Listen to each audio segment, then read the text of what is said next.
Okay, I'm hitting record.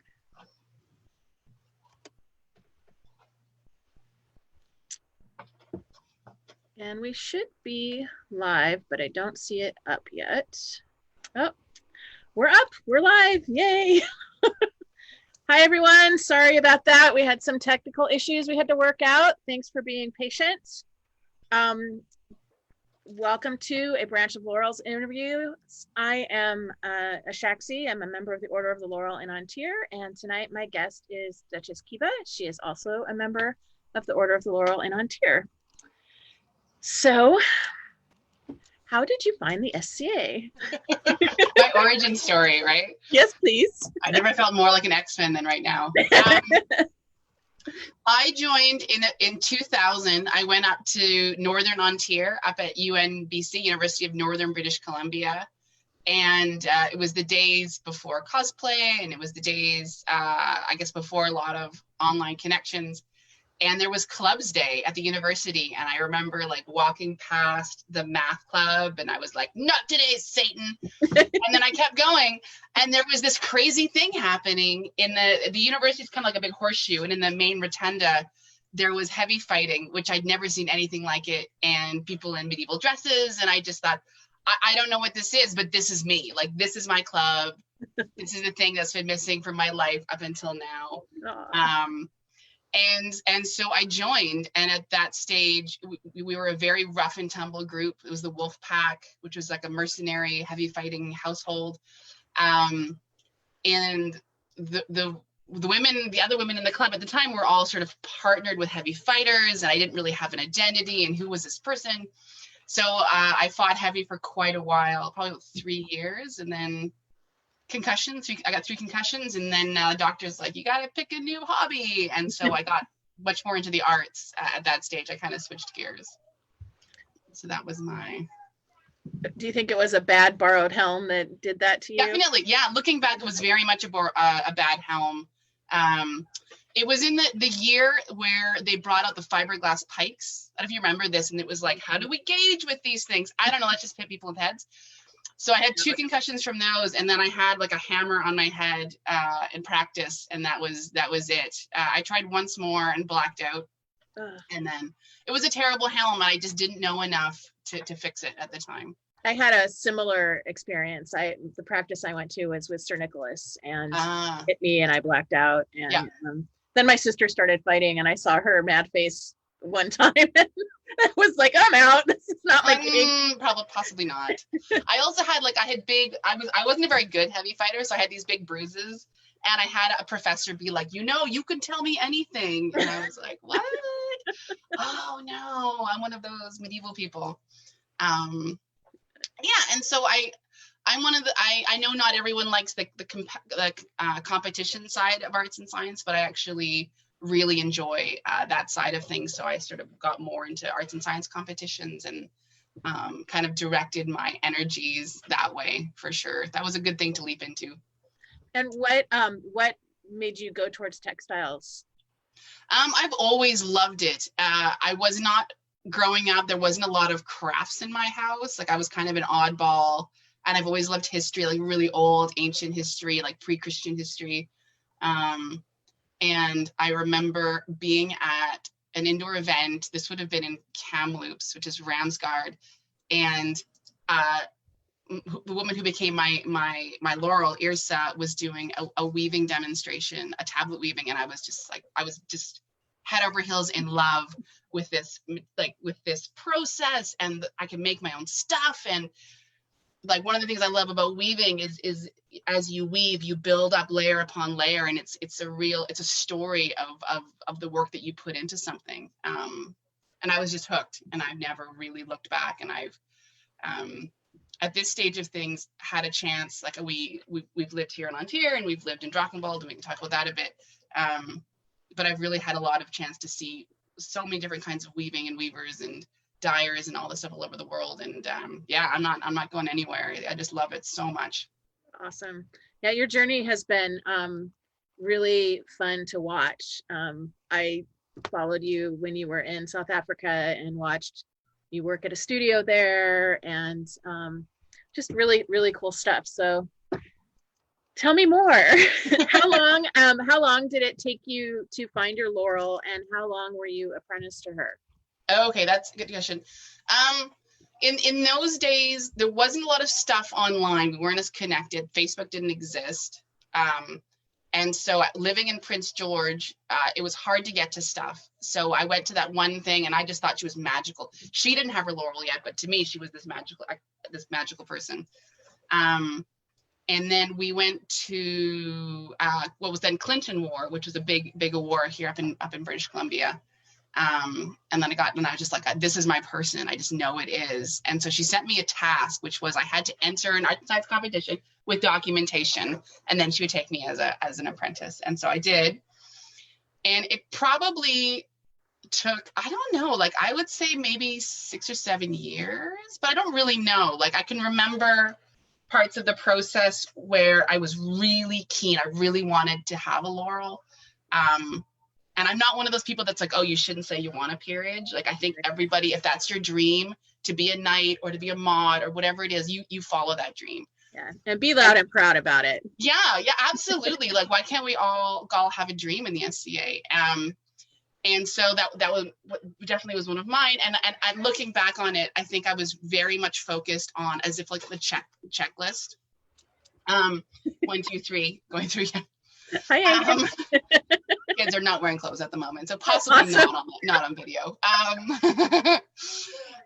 There we go. So and then it was sort of stressing me out, and I was sort of stopped having fun. And it was only when I really stepped back, slowed down, realized I have to find joy. I have to enjoy this again. That it all kind of came together for me.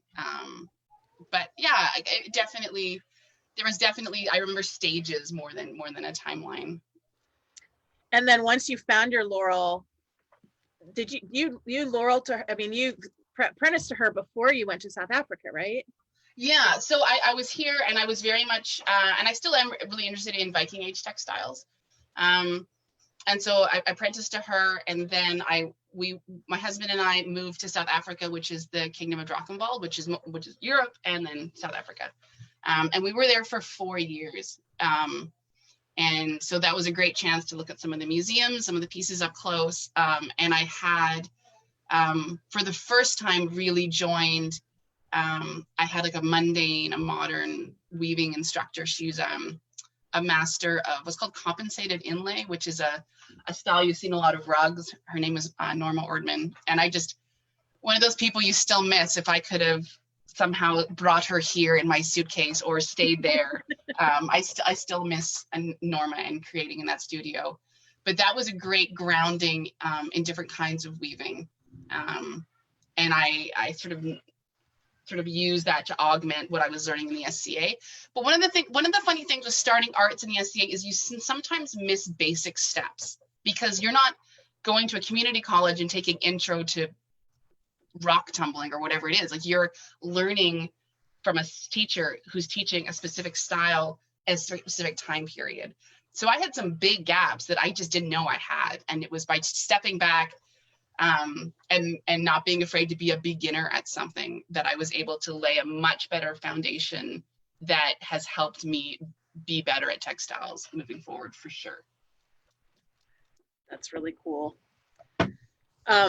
So you reigned in Drakensberg. Yeah. That was a thing. I think, and I'm gonna get pushback on this, but I'm gonna throw down the gauntlet that reign, we traveled more miles or kilometers than any reign in the SCA history, simply because to go to an event, we had to fly from South Africa to Europe. And I think we calculated that we flew over 100,000 miles.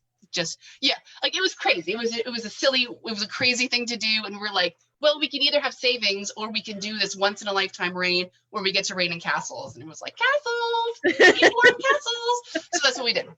Yeah.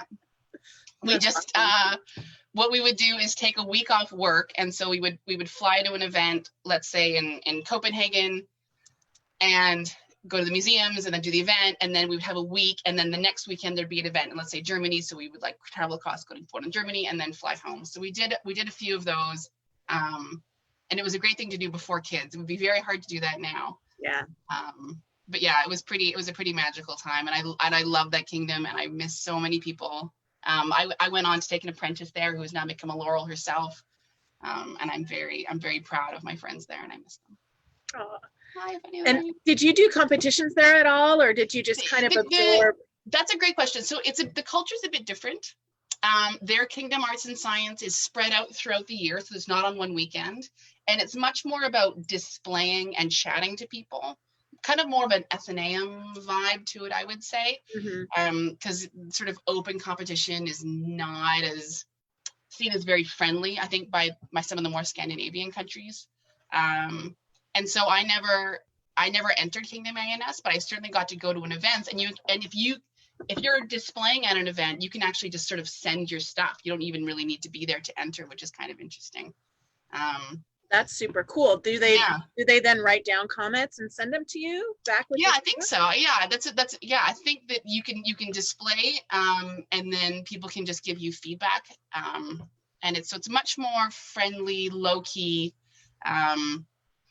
Yeah, sort of a bit different, but I kind of like our Kingdom Arts and Science. I'm gonna say it's a tough competition. I've entered twice, lost one, won one. And it's a really thing I really worked hard for. So I'm proud of our competition and entering it for sure. And were you laureled before or after you won? I was laureled before. So I had entered and not won. And then so a few years later, I was put on vigil. Very surprising. I was actually put on vigil at Pennsic in a Drachenwald court from Our Majesties of Antir. It was a huge shock. They were so sweet. It was Dagmar and Thorin, lovely people. And so I was here, and then I got elevated here, and then that year or maybe the next year, I did Kingdom Arts. I was like, I'm going to be a great champion, and I'm going to travel. And like 2 weeks later or whatever it was, my husband won crown, and it was like, great, thanks. Just step down. Oh, and so somebody else had to step in for you, right? Yeah. And she did a lovely job. But yeah, so I would still like to, I think I'd like to enter again and really be a champion for a year. And not let Elf fight in crown. Yeah. Just kneecap him or something. Be like, no, it's going to be about me for a while. My turn to shine. Yeah, my turn to shine. Shh, just shh, and a whole bag of shh for you. So, let's talk about your art. What, I know in our kingdom, it's kind of weird. A lot of kingdoms, what you got laureled for. Mm-hmm. I know what I was doing when I got laureled, but I don't know what was talked about. So what were you doing when you got laureled? I was, so mundanely outside of the SCA, I'm also a scientist. I'm a wildlife biologist. So I like to think deeply into research, specifically to recreate a thing. And so I was deep diving into some, so it was textiles, but recreating it with like, what is the fiber, not just wool, but like, what would the fiber have been and what were the dyes, and recreating those ancient dye processes, processing, spinning, really sinking into at every stage what that would have looked like. And so I would probably say like everything to do with sort of modernly we would say like sheep to shawl. Like you take a sheep and I didn't shear it, but I took the fleece and I created a thing, and that's the kind of stuff I was doing. And I would say since then I focused a bit more on the well, we can talk about that, but more in the biology and in terms of lichen dyeing. Okay, and sort of how do you identify lichens and how do you identify mushrooms, and getting kind of way more down that rabbit hole, which I've been enjoying doing. I was very much focused at the time on Europe, which is what our thing is mostly. I mean, in terms of my research, the species that are there, and that's at times made me go to the store and buy dyes that way or buy it online. Whereas now I'm much more interested in foraging here and using species here, but using those processes, which I think has allowed me to see people and that processes very differently, and it's something I enjoy.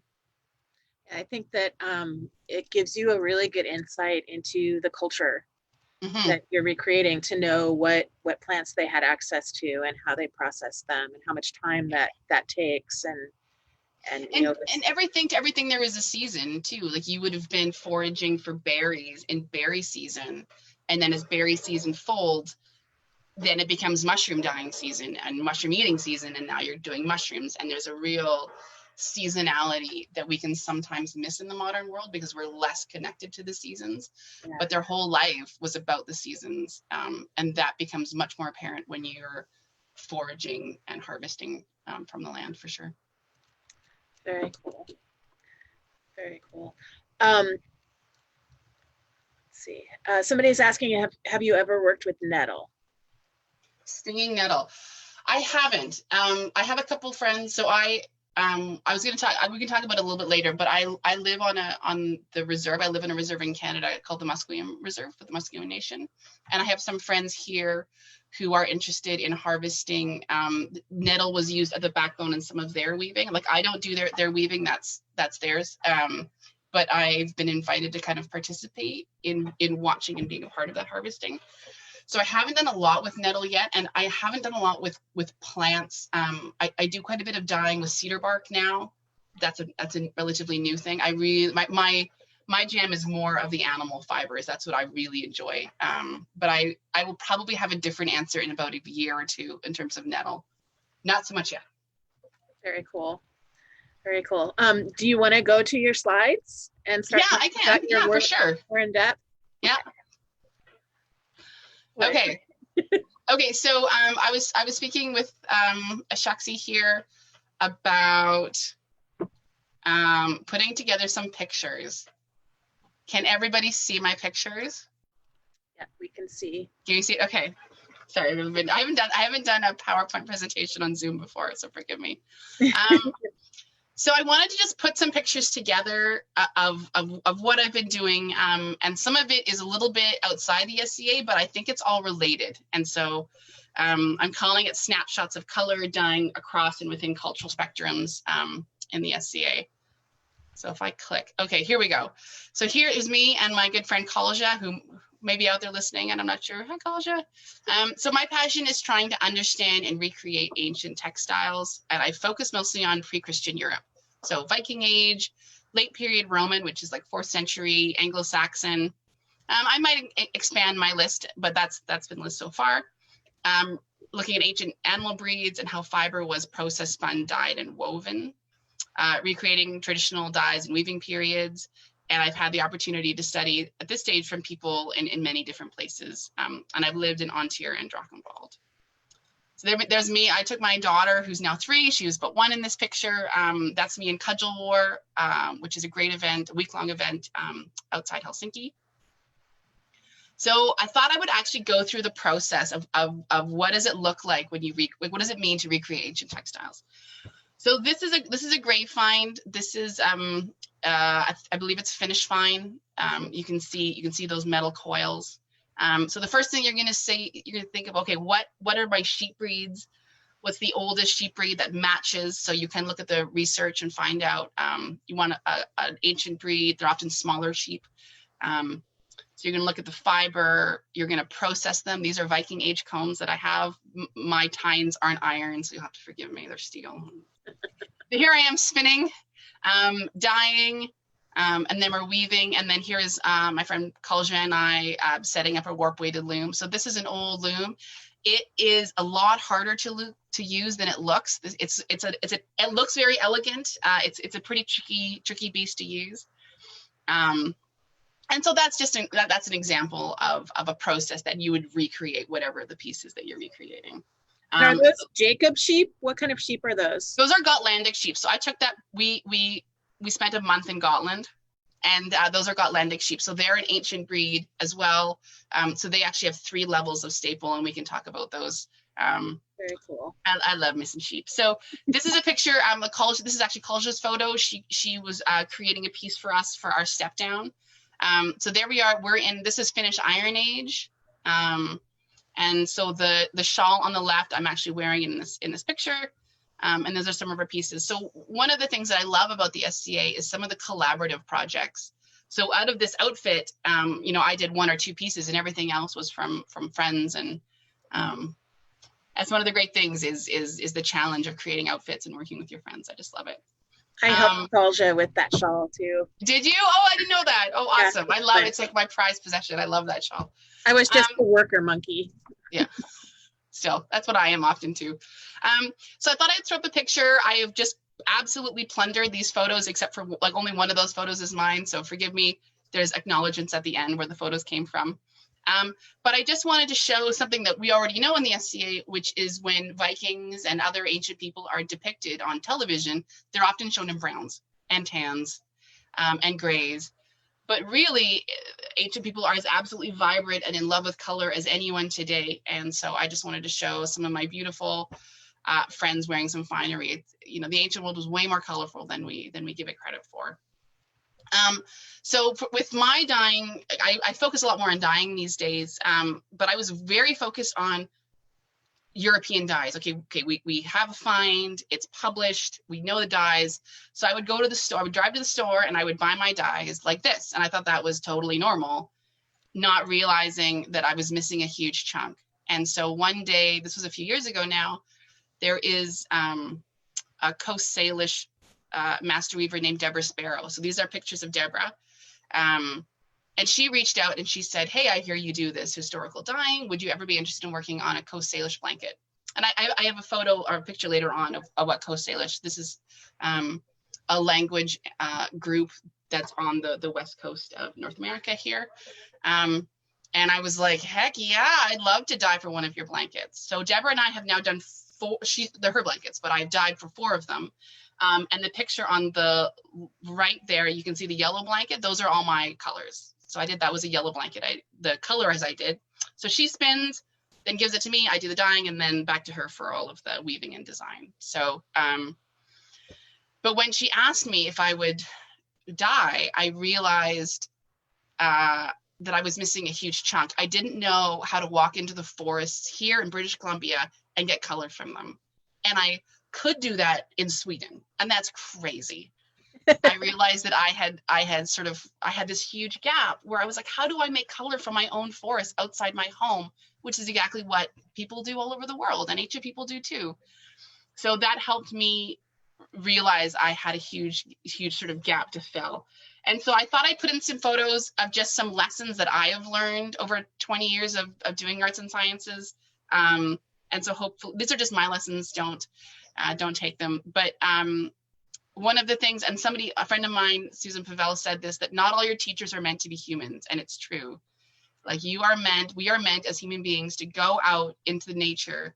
There's things there to teach us. And that, I think that does very much connect back to the SCA and camping in the SCA.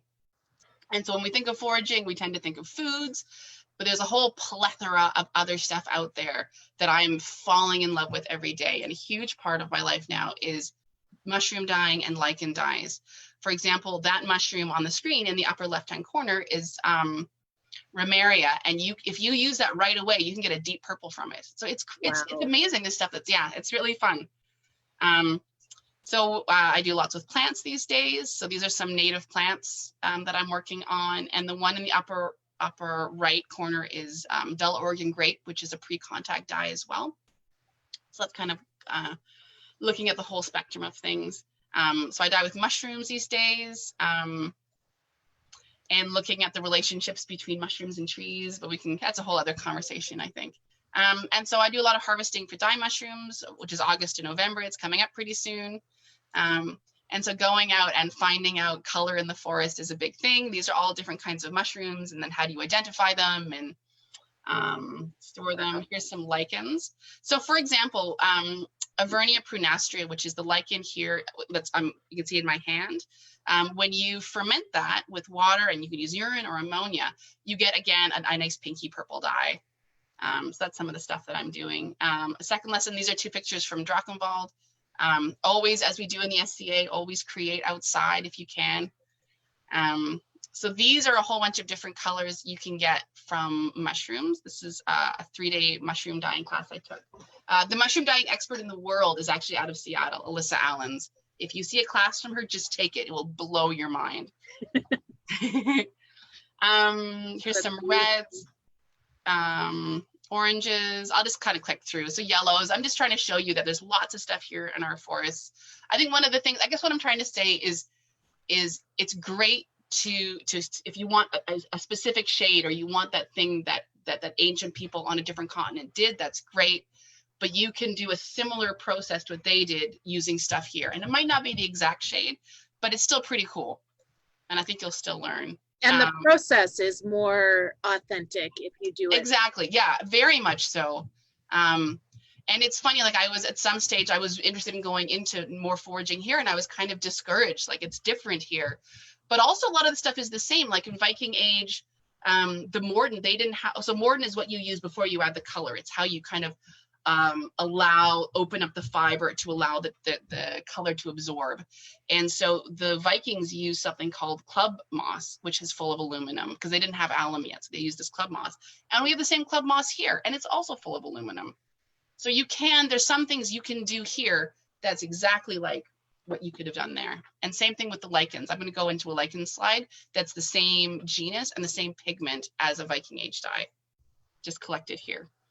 I wanted to kind of show, because I'm going to talk a little bit about the dyeing I've been doing with Coast Salish. So when I say Coast Salish, what does that mean? This is a map that's part of the Coast Salish territory. So if you look kind of in the middle in the center, you can see sort of Vancouver, not the Washington, Vancouver, but British Columbia, Vancouver, all around there and all down. So that's sort of Coast Salish, and has a very distinctive style. And so this is the first blanket I did with Deborah. Those are my colors, and they're all they're all like Viking Age dyes. I was like, okay, I'm gonna give you Viking Age dyes because that's all I know. And there she is, and there's the blanket. So this is actually hanging in a youth detox center for kids battling addiction.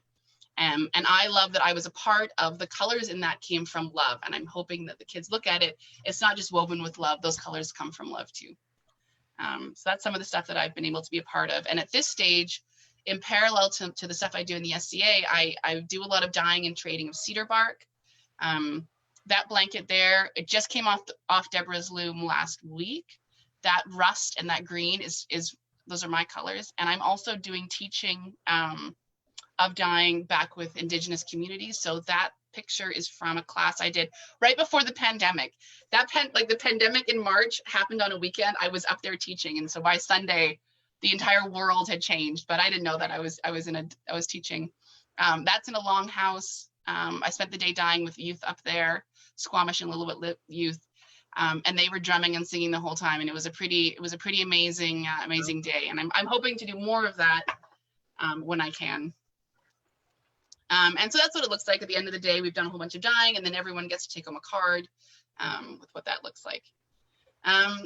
So going back into sort of the SCA Indigenous hybrid life that I seem to kind of be living, or in sort of an arts perspective, this is an old blanket. This is an old Coast Salish blanket that predates 1828. So we know the dyes in this blanket are all naturally dyed, because modern dyes are created in the 1840s. So it has to be naturally dyed. And this beautiful, beautiful blanket is in the Finnish National Museum right now. And this is the book on Salish dyeing, and she says in it that you can't get blue. So she says there's no dye material indigenous to Pacific Northwest that gives true shades of blue. And so I remember looking at that and I was like, is that true though? When I know, so here's a close-up of the blanket, and I can see that it has blue, and it was made before modern dyes. So can I use my SCA trained brain to figure out what they could have used? Keeping in mind these old blankets, there's no chemical analysis yet. A little bit of the metals, but none of the dye stuff. And there is a lichen called Xanthoria peripatina, which is local. There's lots of it. It feeds on nitrogen. If you ferment it, it dyes a bubblegum pink. You add sunlight, it turns blue. Oh, wow. So is that the same? I don't know. But there's ways you can use what you learn in the SCA to sort of tackle some of these things, which are kind of fun. These are other colors you can get from mushrooms. So these sets of slides kind of predate. This is a Viking. This is when I entered Kingdom Arts and Science, but I kind of wanted to show what does harvesting lichen look like. Keeping in mind that lichens are very rare and slow growing, and I probably wouldn't harvest any anymore now that I know more, but these pictures are from a different time. So this is called Umbilicaria. It's the same genus as in Sweden, and we know from archaeological finds this is a Viking Age dye. And if you put it in a vat with urine, or I used ammonia and water, you can get a purple. And so I use it to dye some leg wraps. And so this is us at our step down in Ontier. Chris, my husband, looking a little older than usual. And those are the leg wraps that we used. So that was kind of a fun way to incorporate some of the work that I'm doing. This is another picture. I hope I'm not boring anybody. Sorry. I love this stuff, and I'm going to take you along with me. This is amazing. Oh, good. Okay, so this is another old Coast Salish blanket where you have this beautiful color, this very distinctive color that when you look at it, there's only one thing that gives you this color. But the museum right now, who I've been working with, lists it as being a commercial dye. And maybe it is a commercial dye. But I would also say this is pokeberry. Pokeberry dyes really well. And this is the color that pokeberry gives you. That's pretty close. That's really close. It's really close. Yeah. So one of the things I'd like to do, a lot of these old blankets are listed as being commercially dyed, where I'm like, well, is it though? So I've been toying with the idea of kind of doing a PhD where I'd like to tackle some of those questions. So maybe we'll see. And these pokeberries are everywhere. Yeah. They're not common. They're not native right here, but that's not to say you couldn't trade. Obviously, there's very valuable stuff like Ulikin and other stuff off this coast that you traded inland for. So just saying, just the color's close. And I thought I'd throw up a slide just because we're talking about harvesting in Canada, and I don't know about America, but there's only 3 places you can harvest on private land if you have permission of the landowner. We call leased crown land, which is like if you go up forest logging roads, that kind of stuff, you can harvest there. And Indian reserves, which is the legal term with permission of that nation. And that there's 3 rules of wildcrafting. Don't kill something when you can just take apart. Don't take more than you need. And don't take more than the population can stand. So those are kind of the guidelines I would highly encourage everyone to stick to. Lesson 3. Foraging for dyes isn't about finding what you want. It's just about finding what's out there. So collect. There's lots of trading. I like trading with my stash. If any of this stuff interests you, there's 4 really active Facebook groups I kind of want to direct people to. If you're watching this and you're like, I didn't know this existed, and I think this is really cool. Mushroom and Lichen Dyers United is probably the most active dyers group for lichens and mushrooms. It's great. And there's some other ones there I would recommend. You can also talk to me online. I would also say that some of my textile work has taken a hit becoming a parent. I now have 3 kids, 6 and under, but dyeing hasn't. And the reason is because you're already in the kitchen making fish sticks. If you have 4 burners. I never use 4 burners at once to cook. So why not just have one dyeing going on the back of the stove? And so I usually dye at least once a week, or maybe, that's about what I'm doing right now. So it's one of the few things that's really kept me going and really kept me sane dealing with kids. Also, kids are close to the ground. Take them foraging. They're good. Put them to work. They're closer. They can see things. So we could stop there, or I could show you something kind of interesting. More, please. Okay, so what I'm about to show you has not been published yet. Myself and the woman who would be my supervisor if I did this PhD, Dr. Susan Rowling, are putting this together in a paper. But this is as close to SCA magic as I've ever been in this context. So mushrooms can do something else cool, mushrooms are amazing. This is my lesson 5, and this is my last lesson. So, fluoresce is different than bioluminesce. Fluoresce just means the living creature, the living thing can take light and absorb it and reflect it in a different way. So this mushroom here is called a russula. It's not a dye mushroom, but stay with me. If you shine regular light on it, that's what it looks like. But if you shine a UV light, it looks like it glows in the dark. It's kind of like a day glow rave mushroom. Are you with me? Yep. Okay, I'm hoping to blow your mind. This is going to be did I blow a Shoxie's mind? Okay. It kind of has already blown. Okay, so stick with me, okay? So it looks like it's not actually glowing in the dark. It's had a UV light, just like if you were to rave or one of those bowling alley, when your teeth glow. Okay, And so this is the lady. She's the world expert on mushroom dyeing. She's great. Her name's Alyssa Allens. So she came up here and gave a talk last year, and she mentions that mushrooms fluoresce and that fiber dyed with mushrooms can glow under UV light. And I was like, well, that's cool. And so, yeah, this is where my brain went. So this is an example. So on the left is a bunch of mushroom dyed samples under regular light. And on the right is a UV light. And you can see, especially if you look at the orange, do you see how the orange went kind of a redder color? Yeah.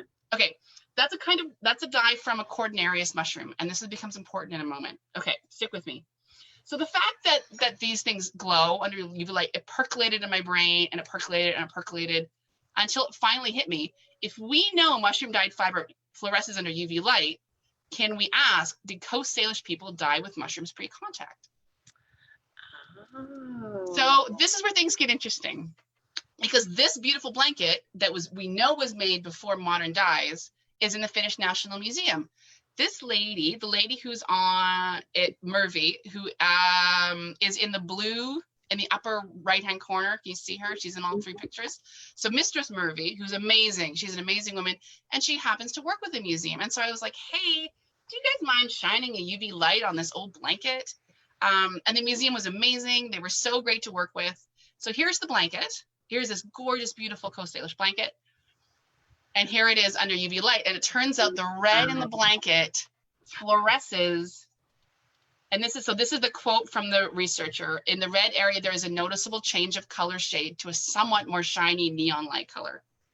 Here's the blanket, here's the mushrooms, and here's the dye that you get.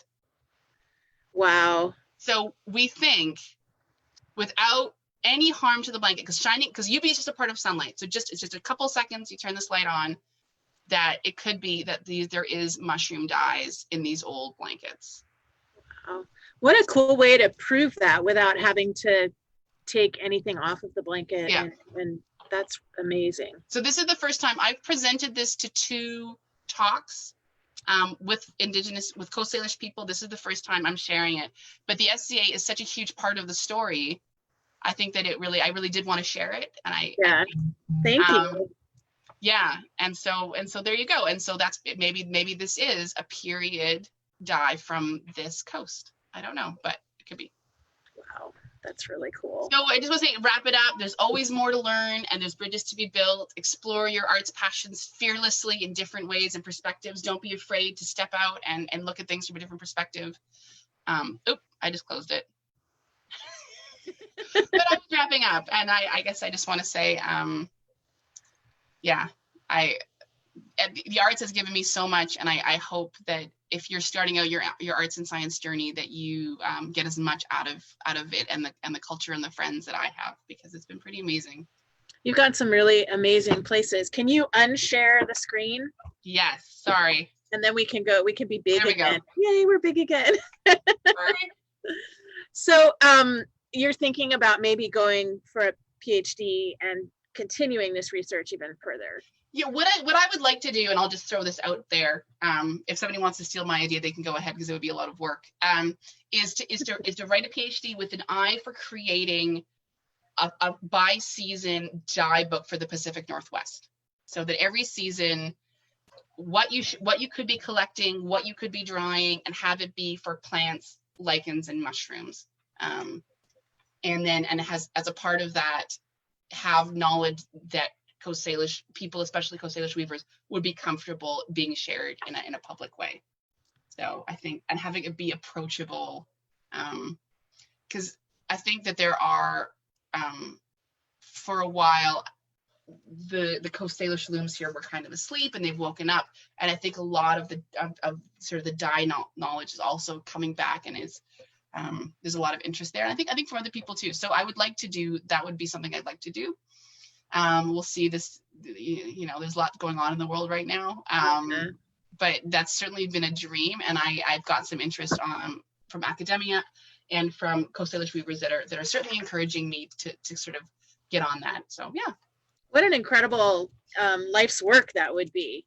I think so. I think it's a good thing. If you wanted to dedicate your life to something here, I think that would be a really worthwhile thing to do, for sure. Yeah, that's awesome. That just so cool. Everybody is saying, write that book, do that PhD. Oh, thank you. And jaw drop. So yeah, you blew some minds. Oh, good. Okay. Did we cover everything you wanted to cover? I kind of hopefully didn't take over too much. No, that's exactly what I was hoping for. We can talk about more of your SCA career too. Yeah. So you were laureled during Thorne and Dagmare's second reign or first reign? How many years ago is what I'm really getting at? Do you know how long it's been? We could check the OP. I don't 10 years, 9 years? Probably about 10 years. Okay. So a while. Yeah, I'm totally going to check the OP because I feel like that. That's awesome. And live. How long did it take you to take apprentices? It took me a couple of years. I just need to lay it out there. In my brain, before I became a laurel, I kind of thought that it was kind of like, you know, that Red Rover game? I just wanted to be called over. I was just like, call me over. I just want to be part of the cool kids. Like, that's what I thought it was. And then when you join, you're like, oh, it's kind of a job. Oh, I can't just sit back. Like, I should be out there encouraging people. So that was quite a thing to learn. 2011. So it's been 9 years. Okay. And I relate everything to how old my kids are. And I remember that I had Molly and that she was walking. So I knew it had to be 9 or 10 years. Yeah. So that's awesome. So yeah, and I had, like I said, like I was really keen, and then I had geared down, and I was like, whatever, I got to remember what I enjoy. And so that I had been getting advice, if you really want to be laureled, you've got to expand. If you're really into this NI stuff, you've got to also do late period stuff. Look at the late period, because there is period books that you don't know anything about. And if you're going to do dying, maybe you should know about them. And I was like, I don't know. I was like, that doesn't interest me. It doesn't turn my crank. And I think I got to do my own thing. And so I really stuck with what I enjoyed. And I think ultimately it made me happier to kind of do it.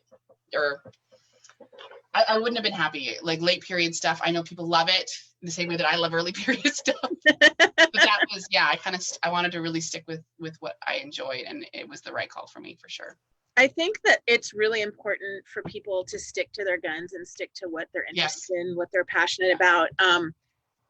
I was actually in the process of having an argument with Dagmare about, and I think she was pulling my chain, which you'll realize at the end of the story, but she was telling me all these hoops that I needed to jump through in order to be recognized. And I had been hearing so many different pieces of advice from so many people. And I was just like, I'm done. Yeah. If I never get laureled, I'm okay with that. I am going to do what I want to do. I'm going to follow my path and follow my passion. And I'm not going to do all this other stuff that I have no interest in. Yeah, for sure. And she was just delaying me so that I could get put on vigil. She always has a plan, that lady. Always has a plan. She's crafty. She's crafty. Yeah. Yeah. I don't know. Like, I think I sort of see all peerages as having kind of three legs of the stool. Like, one is how you behave and how you treat people, and one is your thing that you do, whether that's service or an art or fighting or whatever it is, and the third being how you contribute to the society outside of that. How you build community and how you contribute. And I think that's something to be, I guess one of the perspectives certainly reigning has helped me see is kind of behind how much effort it is. Like, we have an SCA because people put effort into the service side of things and they love it. And if you're really keen to be a peer and you aren't, and you haven't found, like, find a service that you also enjoy, like give back to your community, or change. Like, one of the things that I'm focusing more on these days as I can. Some stuff that's online is trying to kind of change some of the culture from that EDI perspective, equity, diversity, inclusivity, because I have realized, as many of us have, that people who might not look like us or people who live differently haven't always found the SCA as safe as I have, or haven't found the same experience. And how can we change that? That's a big part of what I'm interested in, because the SCA is amazing and I want it to be amazing for everybody. Yeah, I agree. I really appreciate the work that you're doing with that. It's awesome. Yeah. Well, I mean, I love this online stuff. I've been learning so much from people. I'm like, I didn't know that about that person. Right. It's been really interesting. And I'm hoping that I get more suggestions from people about who they think I should interview. And same with the sisters interviews that we're doing. That kind of started as Lions of Ontir, and it's changing, and we're starting to do people from other kingdoms, and it's really fun. That's great. So, and both of us are introverts, and this totally is not what I thought we would be doing, but here we are. It's amazing. Yeah, like I'm much more of a behind the scenes. Like I want my work to speak for itself, or I want sometimes I have dyslexia too. So I sometimes find like the fast pace of an auditory conversation that's being recorded is a bit daunting, because it takes me a little bit of time sometimes to really process a question. But at the same time, I miss everybody, and I miss talking about this, and I miss my community. So I'm just really grateful that you guys have stepped up and created something online during this time. It's wonderful. And thank you for willing to be interviewed. Does anybody have any questions about anything? Let's see. I can scroll back. There were some questions. Oh, okay. When we're done, somebody wants you to it's not loading for me. Somebody wants you to post all of those links to the mushroom links that you had in your presentation. Yeah, no problem. Nina and Linda say thank you for bringing awareness to EDI issues. I didn't do that very much. I'm sorry. I probably should have done it more. There's one thing that got truncated on my conclusions page that I kind of want to loop back to. Okay, do it. While I'm looking for questions. Okay. We have in our society across kingdoms more and more Indigenous players, and I know some of those players are thinking about doing Indigenous personas, and that's something I hope arts and science communities across kingdoms can be as welcoming and as ready for that kind of research. And I'm hoping Ontir can be there too. Yes. And I'm interested. I know Countess Laurelyn and I have been talking, and I'm hoping to chat with her more about things to make our kingdom, to see whether there may be some barrier, what those barriers would be to those kinds of players, and making sure that we make room, because I would love for everybody to be able to explore, their ancestry in our group as easy as I have. Like my background is Scottish, and I was Scottish, and not exactly controversial, but I was supported, and I hope everybody can be that supportive. So from an EDI perspective, that's one of the things on my radar, is thinking about and making sure that they are safe and have a really positive experience. I am failing at getting these comments to expand. So sorry. Maybe afterwards, if you have the time, you can go back and answer some of the questions. For sure. There were some questions about different mushrooms and things like that. So if you do the comments in real time, you'll be able to do that. I am really excited about making the arts more friendly to Native culture and people doing that, Native people doing that. And definitely we're on the same page there. Yeah. And did I weave that piece on your forehead? I thought so. I was hoping you would notice. I was like, I think that I did that one. That was a long time ago. Oh, yeah. Thank you. I've tried to put it on 2 different dresses, and it just wasn't working. And when we started doing these interviews, I was like, oh, I'm gonna make a headband out of it. It looks beautiful. It works really well. And I think that you like and dyed this. Possibly. Maybe, I hope I so. remember watching it on your Facebook, and I was like, oh my God, those are so cool. Those are so cool. And then they showed up in the mail, and I was like, Aww. and it's taken me forever to put them on anything because like I put it on a dress and it was like, that dress sucks and it is not worthy of that band. But here the band is on its own and it's shiny. And I'm gonna put the other one on a band and Molly's gonna wear it. Oh my goodness, I'm honored. Thank you very much. She'll feel very pretty. That's important. It's important. Yeah, it is. It's very important. So you talked a little bit about how it took you a little bit of time when you became a Laurel to kind of realize that it's a job. Mm-hmm. How do you view the peerage differently now than when you were offered? Like, how have you grown within the peerage? Well, you know, there were these people and they were off having a secret meeting. And if there's a secret meeting and you're not invited to the secret meeting, you kind of wonder what's happening in the secret meeting. And so it was all very kind of cloak and dagger at the time. And now I was just like, oh, this is like a meeting and you take attendance and it's a lot more geeking out, which I love. Like, it's just like, hey, have you seen this cool thing?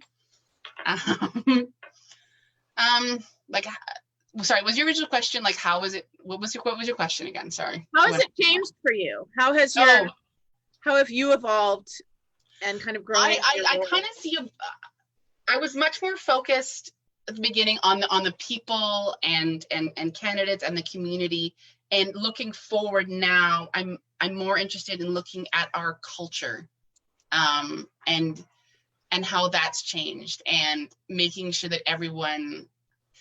I hate the idea of anyone being excluded from anything. It like just breaks my brain. So I'm like, are the gates open the same for everybody? Like, if I was somebody who had physical disabilities, hypothetically, could I become a Laurel? And if there's people out there who feel they can't, if there's a barrier there, what are we going to do about it? So I think that's one of the things. As a peer, you want to take care of what you're involved in. Like, I'm a member of this group, and if I'm a member, I want this group to be ethical, and I want this group to be above reproach. And I know people get frustrated with Laurels, and I know that there's negative things I see online, and I feel badly that a person's had a negative experience. And so just looking at how we can improve things and as a group, and that's more, I guess I think more about how to help. Direct is maybe the wrong word, but be a part of forming something that can be better-ish. Yeah. I agree. I feel like you might feel somewhat similar. Absolutely. I absolutely do. One of my big missions, we talk about having goals in the SCA, mm-hmm. and most of my goals are around exactly that. I would really like to see the peerages become a little bit more transparent. Mm-hmm. There is no, checklist of, you do these 12 things and you're going to be a Pelican or you're going to be a Laurel. There's no checklist. And I had to learn that the hard way. So if people want to just learn that the easy way, it'll save yourself some tears. Yeah. Yeah. And we also don't have eyes everywhere. We can't see everybody. So if you write recommendations, and it doesn't have to be like, hey, you guys are assholes and aren't recognizing these people. It could be, mm-hmm.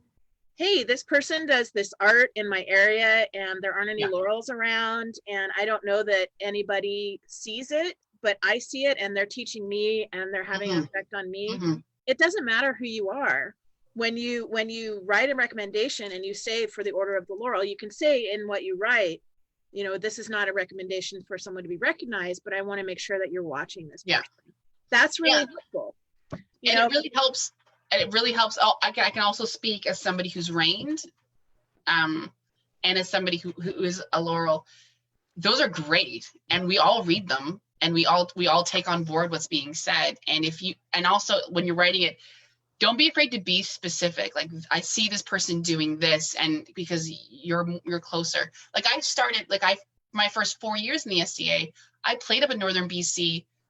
Without that online community that we have now. Like, I know what it's like to be isolated, to be 8 hours away from the nearest event, or at that stage we were a part of the Principality of Abacal. Mm-hmm. So we would have to drive 11 hours across the Rockies just to go to be what people in the bigger cities take for granted.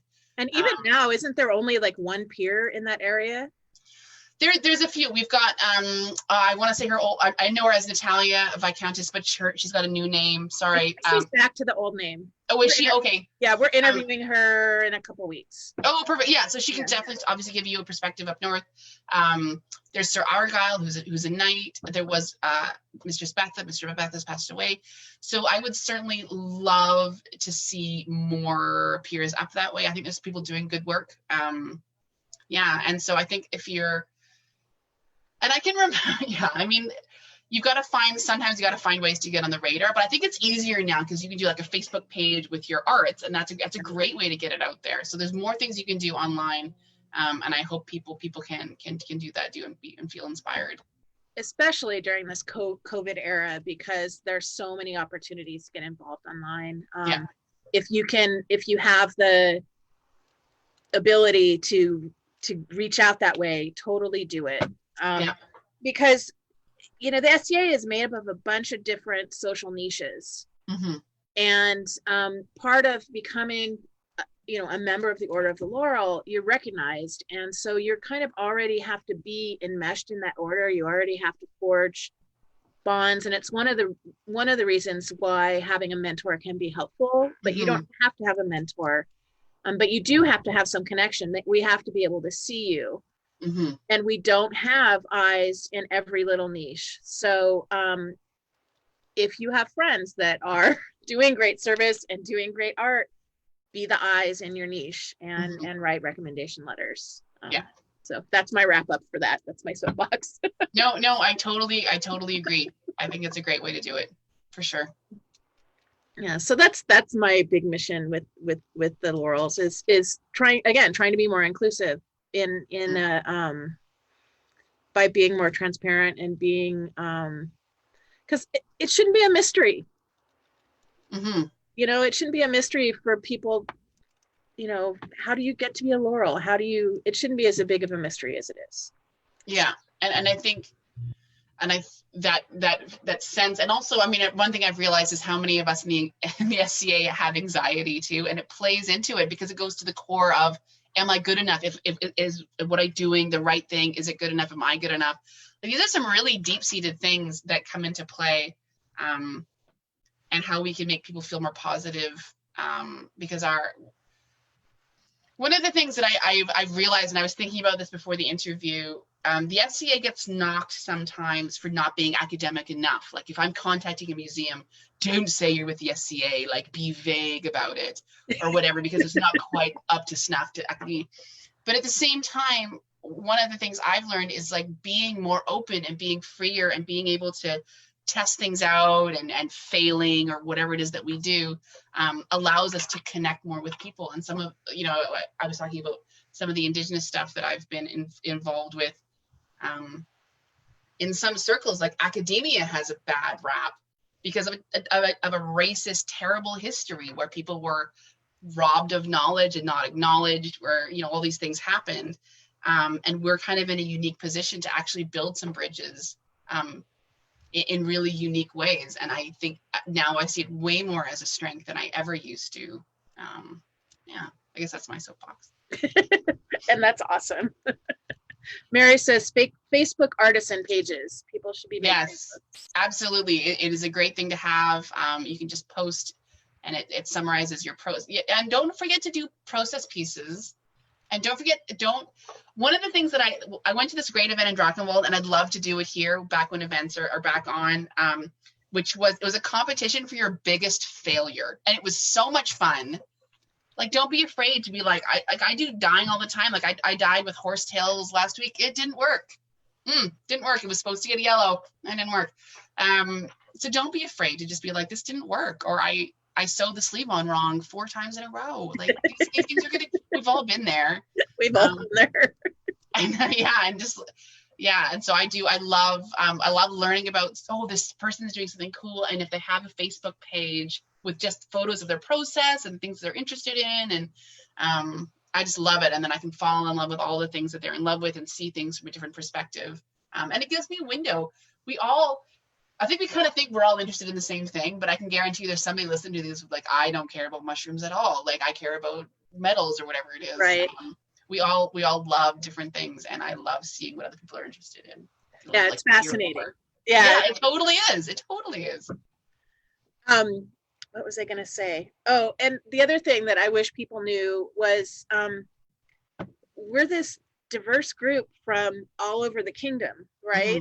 Mm-hmm. And we're broken down into regional councils.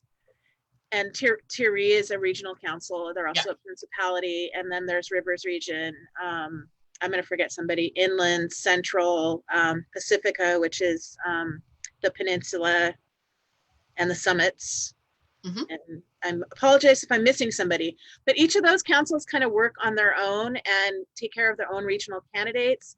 And then when they've decided that their regional candidate is ready to go to kingdom, they have to put together a presentation. Mm-hmm. So as somebody who does art, the more that you can self-represent by doing an artisan page or keeping a resume or keeping track of what you've made and what you do, the easier it is for and making that publicly available, the easier it is for your region to represent you. Yeah. And can I add on that? Yes, please. I think one of the things that can trip people up is sometimes you play in a shire or a barony where you're not connecting with people and it's just not really working, and you're worried, is this going to reflect badly on me on my peerage journey?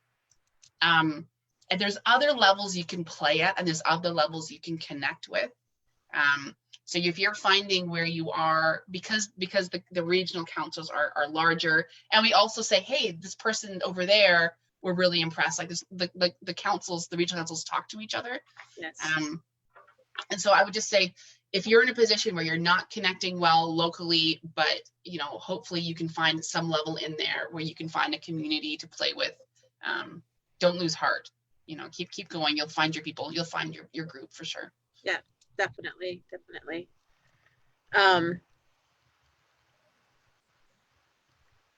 So people are talking about how they learn more from their failures than their successes, which is right. Really true.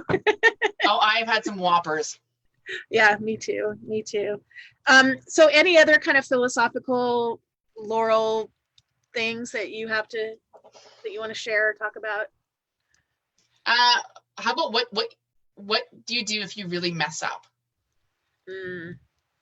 I can share one of the big things that I messed up with.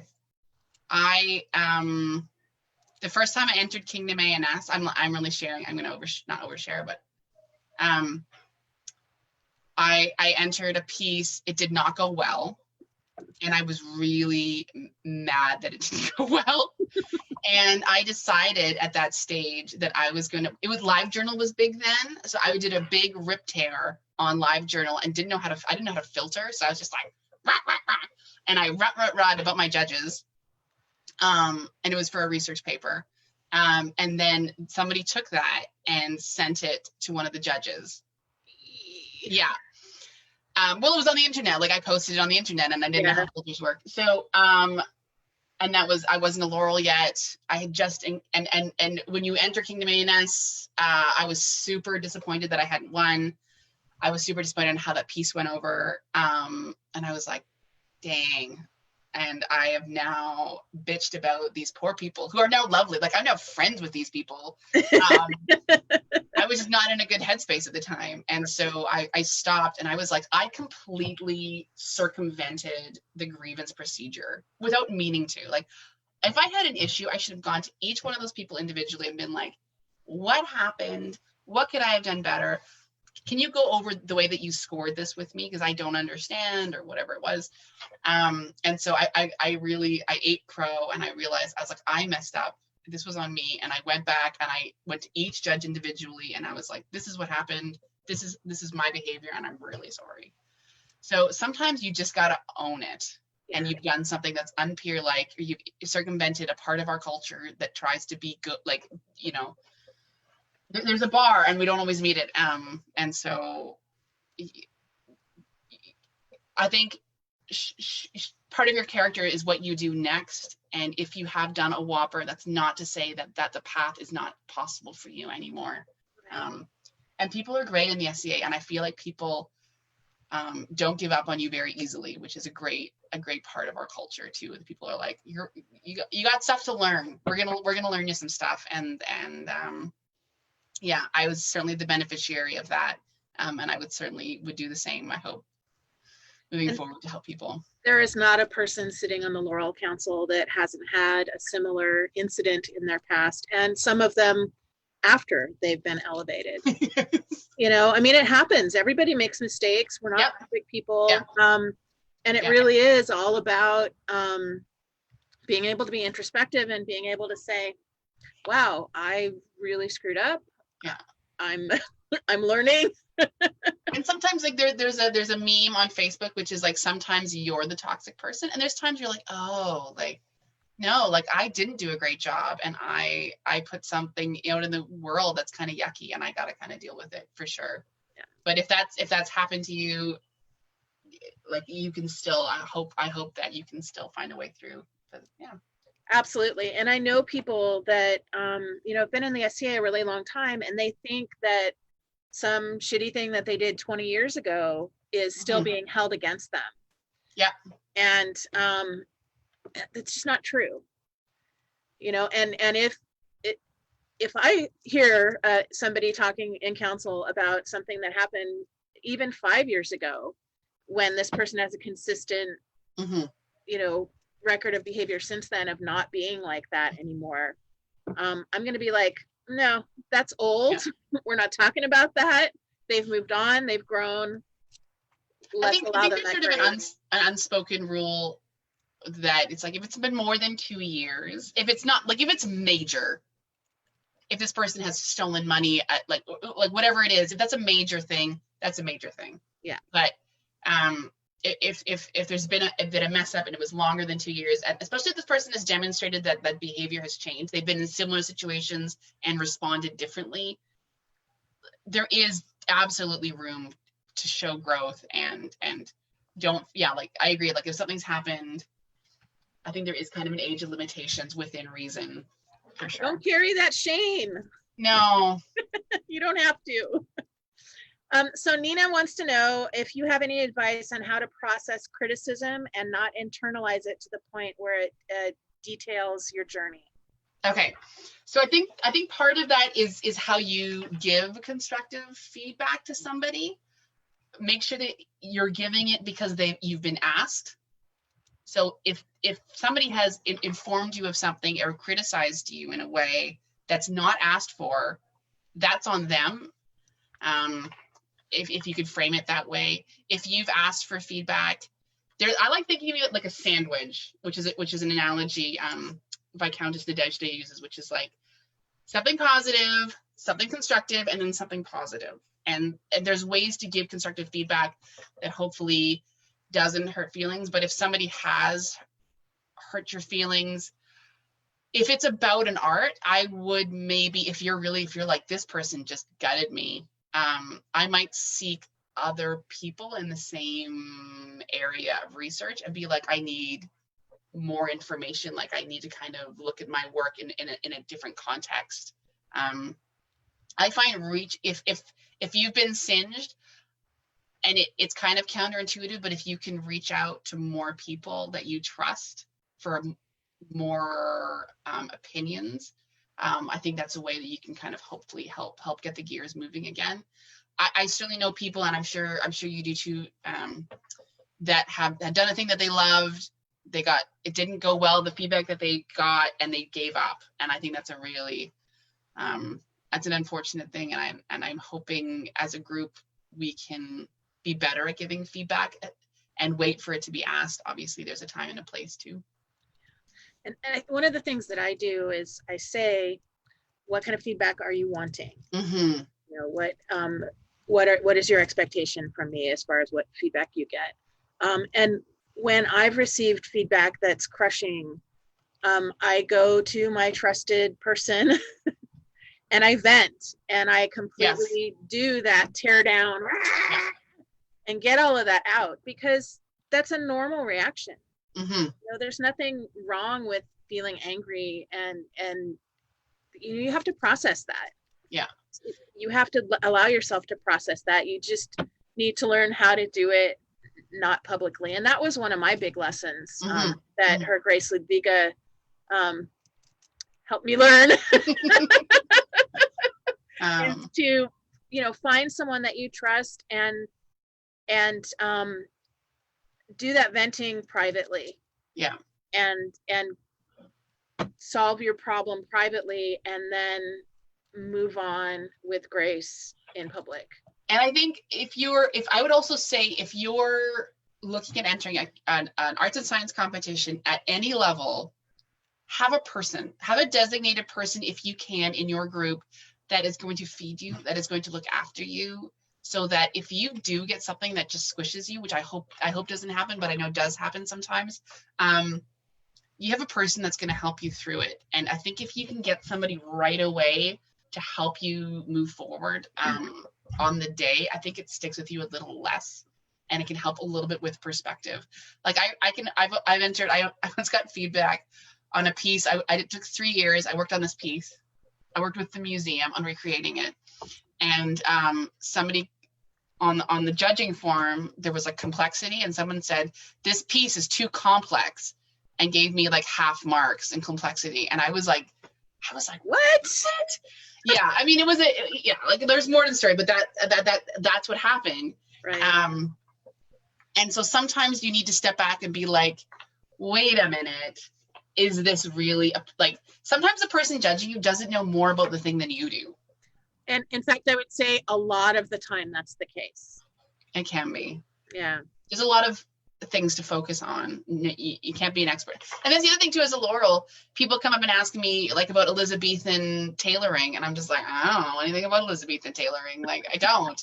I can point you to these 3 people, but I don't know. Yeah. I can move you down the line, but that's the other thing, is like, just because somebody is a Laurel doesn't mean they know anything about what it is that you're interested in, but they might be. But yeah. And I've had people ask me about things, and then they get so disappointed when I'm like, I have no idea. I can ask, and I don't even know who's into that. I mean, we know a lot of people, right? But again, I don't even know everyone by name and face that is part of the Laurel Council in our kingdom. Yeah. That's how big our kingdom is. So let alone can I keep track of all of the candidates kingdom-wide. You just can't. So there's some perspective too. For sure. You can't be super person and know all of these things. And we don't have a database, which is another thing on my list of, I would like to get on our website a database of all of the Laurels and what their specialty is. So that like with a photo, that would be good. Yeah, that's one of the things that I really want to work on. And how to contact, like best way to contact them, because not everyone's on Facebook. Right. Or not everyone's as fast at responding. So I think that would help too with, I look at it as Laurel PR, which is kind of tacky. We could use some. Yeah, I think all of the peerages can. I think that, as we're working through a lot of our equity issues as a society and as a kingdom, I think that it's really important that we're more transparent as peers. So that's circling back to the same thing. We're just saying the same thing. Sorry. No, I think it's very true. I think that being more transparent, and also I think being upfront about, like, if you're offered it and you accept, like, you're accepting, it's kind of, there's like job parts. Yeah. And also you sort of represent the order sometimes, and there's times where you'll see up here weigh in online and you're like, I know you're talking as you, but you're also this other thing that people want to respect and look up to. And that's and sometimes we all want to vent, but publicly not. Does becoming a Laurel mean that you have to write a major research paper? No, and I think that's a good thing to dispel. Research is not everybody's cup of tea. I think, and writing isn't everyone's cup of tea. Like I have a learning disability. I have dyslexia. So if you are somebody who's interested in research and has something similar, I can talk to you about some of the things that I do that has helped me put ideas together. You don't need to enter competitions. I think that you do need to know about your subject, and your subject should be something, period. which is like pre-1600s. And I think you should make it as easy as you can by putting it out there. So if you want to have a website, if you want to display at events, or Write a there's blog. ways, write a blog, Videos. You know, if you're not a writer, we discussed this a little bit when I interviewed Mai. She is not somebody who can. She's got autism, and I don't know that it's a learning disability, but her ability to translate what's in her brain onto paper is just not there. It's not how her brain works. And so when she was a candidate for Elevation, we had to work around that, and we had to problem solve with how do we communicate our knowledge without being able to do that, and how do you show that you're doing this research without writing a research paper? And there are workarounds. There are lots of ways. We have so many great tools with the internet, and even with Facebook groups that specialize in certain subjects. There are ways to demonstrate your knowledge that are not research paper. I didn't write I guess Attias and I wrote a co-paper on Scythian culture and costume before I got laureled, but it was, I think both of us now are like, this is bad. I also think if you're feeling stuck, if you're feeling like I have social anxiety, or I have something that I feel is preventing me from conveying this information that I wish the council knew or had, or I think if you can feel comfortable reaching out to somebody on the council, whether that's somebody local or not, and just be like, I need help. Like, I don't understand, or these things don't work for me. What can I do? I think people are way more willing to help than we think. Like, we think we're going to be judged, or it's going to look poorly if I have to. But we're all kind of beginners at something, and sometimes that is conveying information that's in your brain. Yeah. And if you don't, the first person that you reach out to doesn't respond well, keep trying, try other people. When I was in the midst of having kids and feeling really overwhelmed by life, I wasn't able to respond to those kind of requests. So just know that not every Laurel is going to be able to respond the way that you would like them to, but keep at it and find someone that does. Don't let that discourage you. Don't let one not stellar experience make you go away. Yeah, no, for sure. And there's times so my kids are like 1, 3, and 6.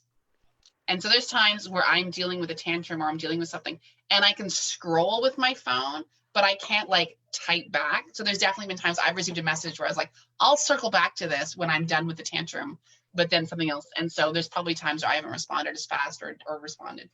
But we all want to think, I don't know. There's times where we all drop the ball, I think. And so just be persistent. Just keep at it, and try different angles and try different people. Don't assume that it's because somebody thinks you're an asshole that they're not responding well to you. It could just be that they're overwhelmed with what they've already got going on in their own. I think it's human nature to take it personally. Yeah, absolutely. This person doesn't like me, and therefore all the Laurels don't like me, or whatever, where we're much more individuals, I think, than I think that if you talk to 5 different Laurels about what makes a Laurel, you would get 5 different answers. So that's a thing too. Anyway, do you have anything else that you want to talk about, or any other things? I think I'm good. I think I covered some of the stuff that I wanted to, and it's just been great to feel a part of something. Like, I'm like so many people, I'm really missing. My favorite part of the SCA, and this is going to sound maybe a bit weird, but camping events, the Friday night of a camping event, when everyone gets there at different times, and everyone's sort of half in garb when they're putting up their tent, and the whole weekend's out in front of you. Like, that is just my favorite time, and there's fires starting, and I think I miss that the most. And so it's nice. I kind of feel like with your head thing, that there's a little bit of a fire in front of me. So it's pretty. I know, it's amazing. I'm like, oh, it's just too warm. Thanks. Well, thank you so much for spending your evening away from your kids and family. It was anytime, really, anytime. I'm right here. Angela's asking, how would we contact you if we have questions about stuff that are similar with your interests? Why don't I post to the group, and then I can post my email address, and people can just contact me, or just contact me. Just send me a PM for sure. Okay. These days, I'm a lot into mushroom and lichen dyeing and identification, so I can definitely help kind of direct you to good resources. Yeah, for sure. Yeah, I joined one of those mushroom pages because I started doing, and it's just, I mean, I'm not doing it because I'm a little scared to go out and gather and make mistakes, but it's so cool. One of the groups, the Pacific Northwest Mushroom Identification Group, has come out hugely and right away in support of Black Lives Matter and the idea that some people feel more safe in the woods than others and what we can do about that. And so there's a lot of leadership being shown in that group to commit to inclusivity. So I would encourage anyone, that's a great group to check out. And they're looking at organizing sort of this idea of inclusive forages people can go on. So there's lots of good stuff happening that gives me hope for our world. Hope is really important because it's a scary world out there right now. Yes. Yeah. Well, thank you again, Your Grace, for joining us and sharing all of your knowledge. It's been really awesome. You have long been one of my Laurel heroes. So it's been great to watch your journey. And thank you. Thank you so much. Bye, everybody. Bye.